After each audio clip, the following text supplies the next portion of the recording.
Warning, this video is for mature audiences only.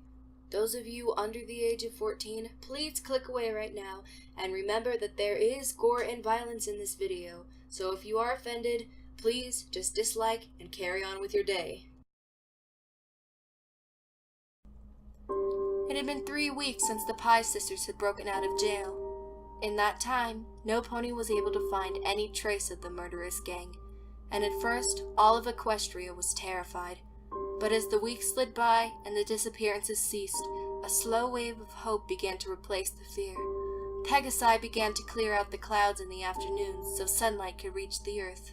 A few shops in the center of Ponyville reopened. Foals were once again allowed to play in their yards, and months of absolute terror, life was finally beginning to improve. In a dark castle hidden deep in the Everfree forest, there were somber faces and troubled minds. The Bakers had settled into the fortress where Pinky originally found their torture toys, and they had done their best to make one of the upstairs rooms a comfortable living space, gathering up the more intact pieces of furniture and arranging them to simulate a Manhattan studio apartment. A combination dining room and kitchen to one side, a bedroom in the back, and the rest of the space serving as a living room. Babs brought some commodities from Ponyville, and even managed to smuggle some of their tools from the bakery, and more personal items out of it before it was knocked down. Minky's scrapbook, Derpy's scarf, Applebloom's apron, Inky's small collection of severed unicorn horns, Blinky's box of pictures she had taken in and out around Ponyville, and Pinky's favorite quilt, which was stuffed with Pegasi feathers. For a few days, the group had been occupied with the task of making some sort of home in the dark castle, but once this project was finished, they did not know what would come next. Unable to formulate a plan, the group became increasingly depressed, and the confinement of the castle made them stir crazy. Minky was the most dejected, feeling more and more like she was back in her parents' cellar, imprisoned and forgotten. Maybe we should go somewhere across the ocean, Inky suggested quietly. Subtle Arabia or Ponaland. Pinkamena shook her head. We need bits to make a trip like that. Blinky Pie chewed her lip. Are you sure we can't try Philadelphia? Inky stamped her hoof in frustration. We've gone over this already. Philadelphia is on high alert because it's such a populated area. They'd catch us within 2 days. Honestly, Blinky, if we reject an idea twice, you might assume we'll reject it a 3rd time. I'm just trying to help, Blinky Pie snapped back. Pinkamena shushed the pair, glancing over at the trio who were sitting in the living room area, huddled together in a circle of light that came through a hole in the ceiling. Derpy and Applebloom were flipping through a picture book that Babs had brought them on her last visit and trying to engage Minky Pie in the story. The dark mare was uninterested. She'd had the book for only 3 days, and already the pages were bent from her reading and rereading the pictures. Now it bored her, and though she appreciated Applebloom's attempts to teach her what the words on the page meant, she was becoming increasingly agitated. And then, Applebloom said slowly, moving a hoof under the words, Thistlemane found the biggest leaf in all of Equestria, and took it home to... Applebloom tacked her hoof under the word Canterlot, looking at Minky Pie expectantly. Derpy looked at the book to the blue-gray earth pony and back, trying to sound out the word in her own head. Canterlot! Canterlot! Derpy squeaked excitedly and fluttered her wings. Minky Pie got up sharply to her feet and stalked over to the sleeping area. She grabbed a blanket in her teeth and crawled over one of the beds, wrapping herself in a nest of darkness and sticky heat. Applebloom glared at Derpy and punched her lightly on the arm. You were supposed to let Minky read it! Derpy hung her head in embarrassment. Sorry, she mumbled, shuffling her hoofs. Blinky got to her feet and marched over to the pair, shoving Applebloom harshly to the side. It's okay, Derpy, she cooed, ignoring the angry huff that came from the yellow filly. Inky trotted over to the bed and stuck her head under, talking to Minky in soft, reassuring tones. Pinkamena sighed and glanced towards one of the cracked windows, studying her own reflection. When they first arrived at the castle, they had been excited to be out of jail, excited for the life that awaited them. But despite their best efforts to keep every pony optimistic, the group had become restless and irritable. Their sadness depressed Pinkie, and she became quieter. Her coat became duller. A little over a week ago, her mane and tail had gone completely flat. The realization that the party pony was so melancholy only worsened every pony's mood. The pink mare sighed and looked at the floor, tapping her hoof and thought. They could head south to the Macintosh Hills. She doubted any pony would look for them there, but they would still be hiding. Maybe Baltimore would be a good place. Pinkamena blinked and raised her head, looking around. The room seemed suddenly darker, like a cloud had just blocked the sun. Pinkamena began to scold herself for being so jumpy, but then realized that the darkness of the room was not the only oddity. She could hear the gentle swish of Pegasus wings, and a quick glance at the unmoving Derpy made it clear that another winged horse was nearby. Pinkamena glanced upwards to the hole in the ceiling and let out a loud gasp. A dark teal head was peering through the hole, yellow eyes gleaming as they focused on Pinkamena, pale blue muzzle curling up into a smile. Derpy, Blinky, and Applebloom finally noticed the sounds above their heads, and the gray Pegasus let out a shriek. Derpy bolted under one of the other beds, while the pair of earth ponies backed up, their eyes hard and suddenly nervous. Nice to see you, Pinkie, the intruder said. I didn't think you were still in the area. The Pegasus descended through the hole. She hovered several feet above the ground, but Pinkamena began to recognize the wavy brown mane with streaks of purple, and the long tail that appeared uncombed, and the cutie mark of 2 red and silver candies lying in a crowd of green fog.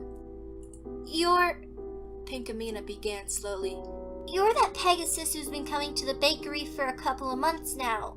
Bittersweets, right? The Pegasus smiled lightly. One and the same, she said, glancing around. Well, this sure is a step down from the bakery, huh? How did you find us? Blinky snapped, using aggression to try and mask her panic. She wasn't sure if they'd be able to catch this Pegasus, and even if they did, she might have told some pony where she was going. They'd need to move sooner than they had planned. Bittersweets chuckled. The Manhattan filly, she said. In a big city, you can just hide in a crowd. She's not very good at looking over her shoulder. Applebloom bristled slightly, offended for her cousin. Why'd you even think to follow her? Bittersweet shrugged. She got here right before the Pies got out of prison, and she's related to you. Seemed like she might be involved. Really, I'm surprised I'm the only one who thought to track her.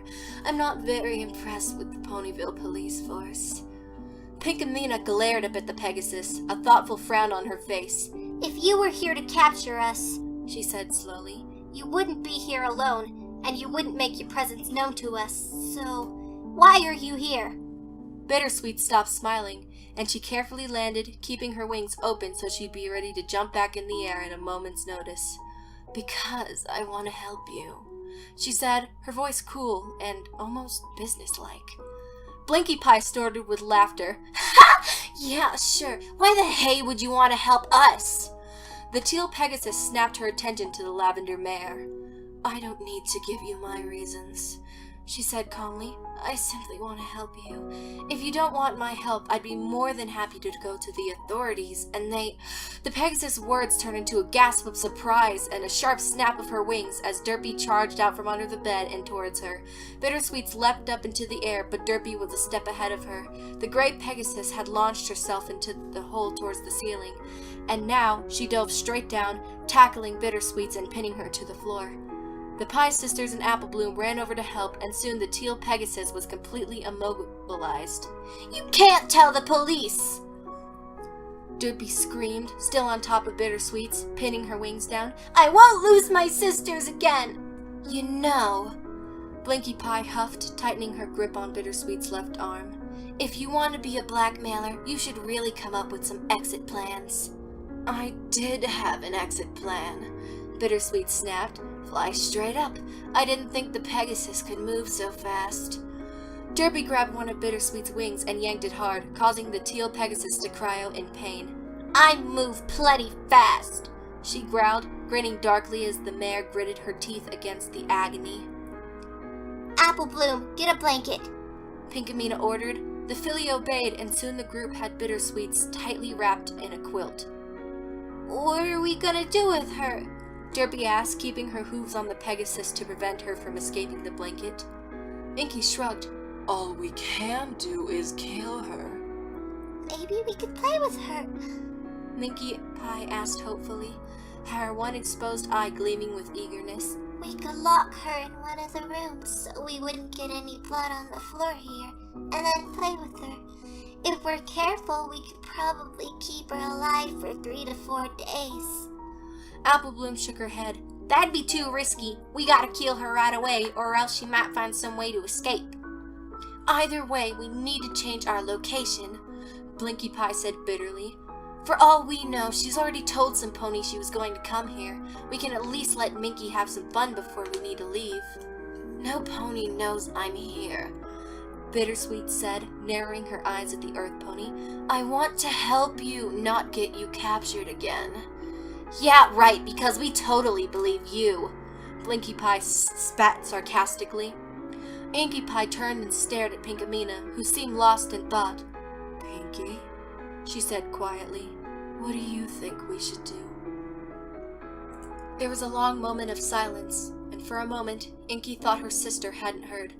Then Pinkamena lifted her head. There's still some wall chains in the basement, she said thoughtfully. They're fastened really tight to the walls. I couldn't bring them to the bakery. I want you and Blinky and Derpy to take her downstairs and chain her up. Then I want to talk to her. Talk to her? Blinky Pie repeated, her voice high with shock. Pinkamena nodded slightly, focusing once again on Bittersweets, who was twisting slightly in the blanket, trying to loosen herself. If she has nothing useful to say, you and Minky can do whatever you want with her. Minky grinned darkly upon hearing those words, but Blinky still seemed unhappy. Fine, she muttered, and the trio began to drag the Pegasus out of the room. Minky started after them, but Pinkamena stopped her. I want you and Apple Bloom to start dinner, okay? She said, her tone becoming a touch kinder and more like her usual voice. Minky Pie lowered her head slightly, her exposed eye glittering with frustration. Okay, she muttered, trotting slowly over to the table where the saddlebags of food Babs had brought them were kept. Apple Bloom hurried over and began chattering softly, trying to engage Minky in conversation about what the meal should be. Pinkamena sighed and began sorting through the box where they were keeping their tools. She wanted to make Minky Pie happy, but she couldn't allow her to kill the teal Pegasus. Not yet, at least. When Pinkamena stepped into the dungeon, she was hit by a rush of memories. An unhappy day, a revelation, a great discovery, and then countless trips, back and forth to relocate the torture devices. Things had seemed so hopeful back then. The basement room was very dark, the only light coming from a torch Blinky Pie had set up. In the flickering shadows, Pinkamena looked even more faded, even more menacing. Bittersweet stared at her, trying to look composed. Pinkamena held up a tool and allowed it to catch the light. You know what this is? She asked calmly. Bittersweet squinted her eyes, trying to focus on the object. Finally, she tentatively said, Hacksaw? Very good, Pinkamena said, lowering her hoof. I've used this to cut off dozens of Pegasi wings and hundreds of pony limbs, so if I were you, she added, her eyes taking on the menacing glint, I'd be careful not to say anything that might make me unhappy, alright? Bittersweets blinked nervously and backed closer to the wall. The chains around her hoofs clinked gently together. Yeah, sure, she said. Why did you come looking for us?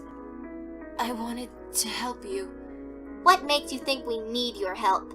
Despite herself, Bittersweet chuckled. If you had any sort of plan for relocation, you wouldn't be still this close to Ponyville, she said. Since you're still here, I'm guessing you're trying to decide on your next move, and I can help with that. Pinkamena narrowed her eyes. How? I have a plan, Bittersweet said simply, meeting the party pony's gaze. And if you will let me live, I can tell you my plan. The party pony looked up for a moment, shuffling her hoof in a circle, thinking. Finally, she looked up. Tell me why you want to help us.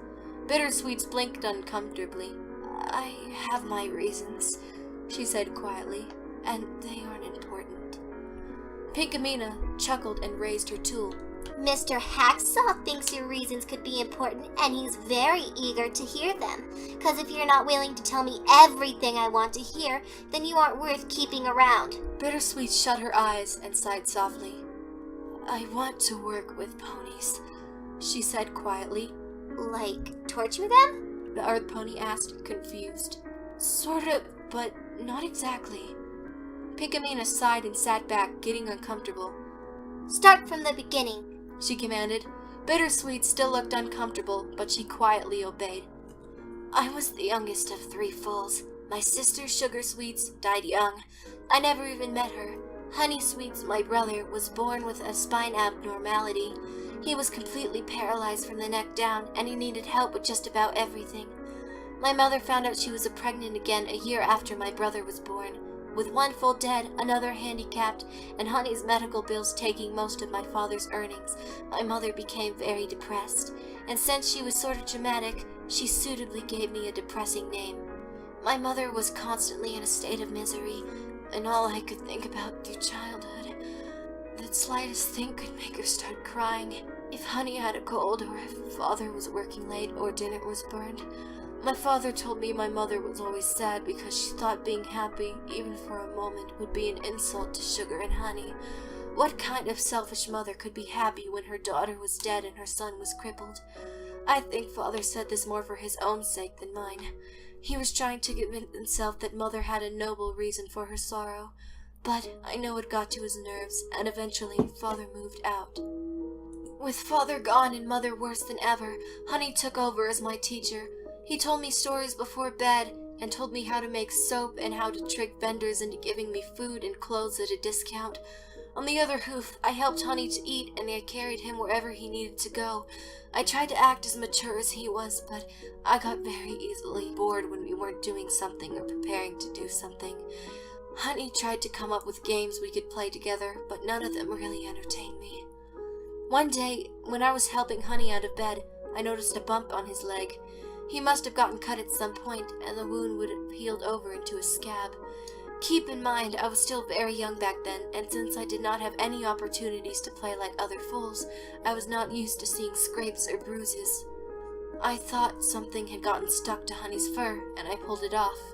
Honey's leg began to bleed, and I started wailing and apologizing, but Honey hadn't even realized what was going on. He laughed and reminded me that he didn't feel anything. I was still upset, so he told me to touch the wound on his leg. I was confused, but I obeyed.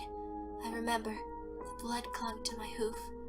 I tried to rub it away on my fur, but it stuck. It was so odd to me, but also very intriguing. Honey said he didn't even feel my touch, and encouraged me to hit his leg again and again. I obeyed, getting myself sticky with blood. Honey looked at my bloodied hooves and laughed. See? He said. Didn't feel a thing. I nodded and began sucking on my hoof. The flavor was incredible, and so was the warmth. I took Honey to the bathroom to wash his leg, and the sight of the wound just captivated me. I could get the border between skin and flesh, between the thin covering where his fur grew and the meat beneath.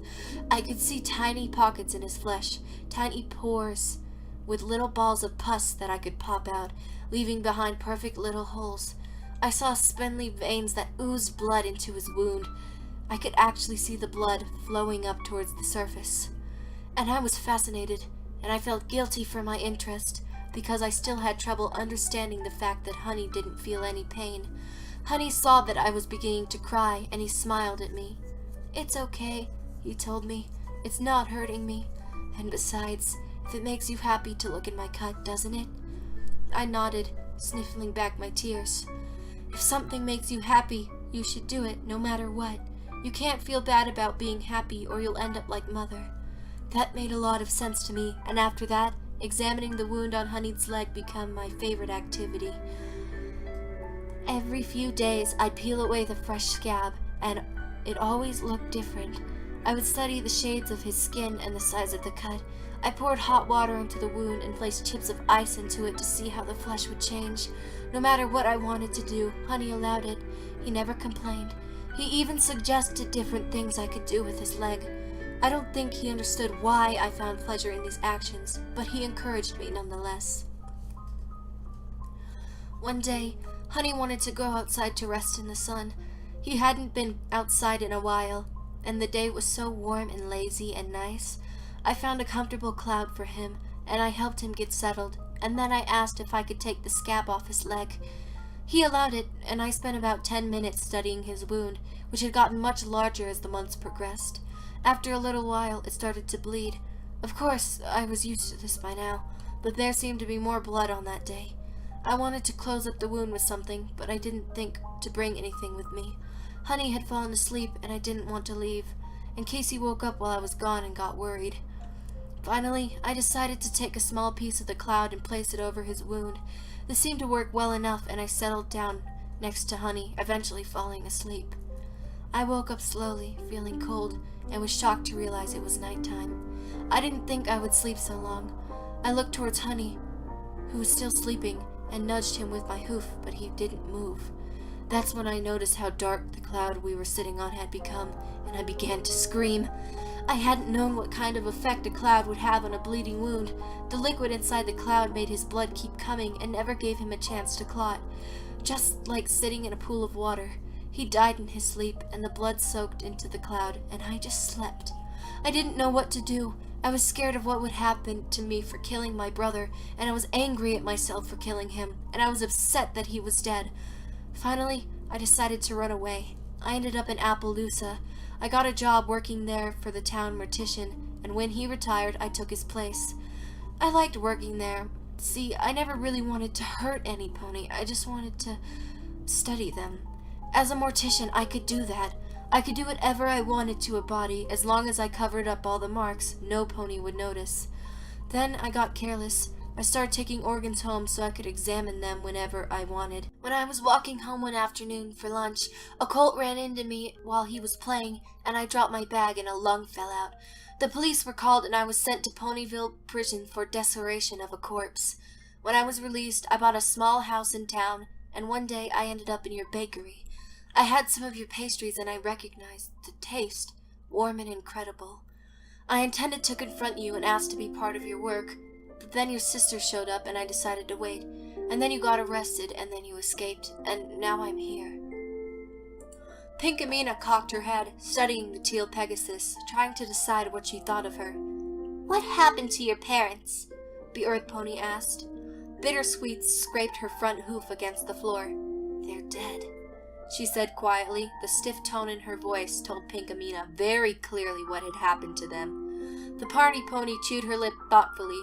She didn't like the motives this Pegasus had.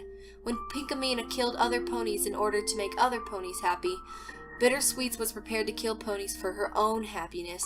Selfish.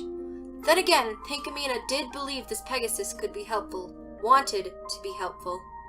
Okay, The pink pony said quietly. you can live. Tell me your plan. Bittersweet smiled slightly. In 4 days, the princesses are holding a ceremony to mourn the ponies you guys have killed. Celestia will bring the sun to the center of the sky, and then Luna will block it out with the moon to cover the land in darkness. Then every pony who's lost someone will carry a candle to the place where your bakery was. They light their candles, and then every pony sits and remembers the dead until the candles burn down. Okay. This includes the castle guards, Bittersweet said, smiling. Most of them have lost someone, and if they haven't, they'll be coming to the ceremony to support Shining Armor. The castle will be nearly empty. Pinkamena began to smile, and her mane started to twitch. Very easy to enter. Later, the bakers all turned as Pinkie Pie bounced into the room, grinning broadly. Bittersweets fluttered after her, watching the group cautiously. Minky glared at the Pegasus. We aren't going to kill her? She asked spitefully yet softly. Pinkie Pie shook her head. Sorry, but I promise we wouldn't. Don't worry, though. She has a real good plan. But I don't like her, Derpy muttered angrily. She don't think I can fly fast. She probably think I'm stupid.